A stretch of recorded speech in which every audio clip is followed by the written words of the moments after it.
Pemirsa, sebanyak 5.471 mahasiswa baru UIN Araniri Banda Aceh mengikuti pengenalan budaya dan akademik kemahasiswaan tahun 2018 di lapangan bola kaki lembaga pendidikan tersebut yang dibuka oleh Rektor UIN Araniri Walidin.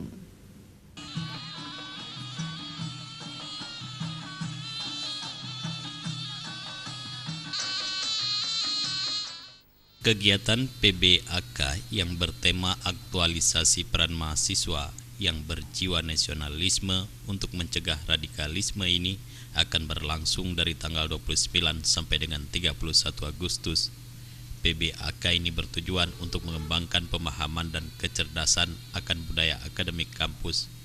Adapun maksud kegiatan adalah untuk mendidik, membimbing, dan mengarahkan peserta didik untuk memahami sistem pendidikan di UIN Araniri dan kemahasiswaan.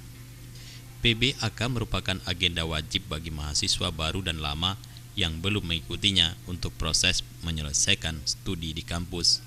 Diharapkan dengan kegiatan PBAK mahasiswa bisa mengembangkan sikap kritis dan kreativitasnya sebagai mahasiswa yang unggul. Warul Walidin, Rektor UIN Araniri, menyatakan kepada mahasiswa baru agar mampu menjadi mahasiswa yang berguna dan mahasiswa yang bangkit di tengah-tengah masyarakat. Dengan ilmu pengetahuan, wawasan, dan keterampilan, Warul Walidin meyakini mahasiswa UIN Araniri bisa menjadi mahasiswa yang bertakwa. Harapan saya begini, bahwa mahasiswa diperkenalkan budaya akademik dan kemahasiswaan.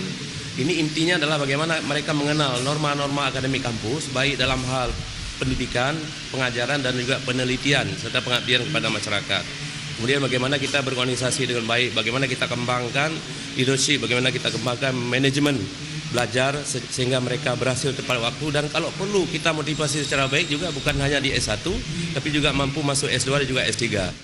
Dalam proses penerimaan mahasiswa baru UIN Araniri tahun akademik 2018-2019 ini, UIN Araniri Banda Aceh telah membuka 6 jalur penerimaan mahasiswa baru, diantaranya jalur undangan, SPAN, PTKIN, UMPTKIN, SNPTN, SBMPTN, dan PMB lokal. Dalam 6 jalur penerimaan mahasiswa tahun ini, total peminat yang ingin masuk ke UIN Araniri yaitu sebanyak 66.058 orang. Namun UIN Araniri hanya mampu menampung dan dinyatakan lulus sekitar 5.471 orang. Edi Sunarman, Aceh TV.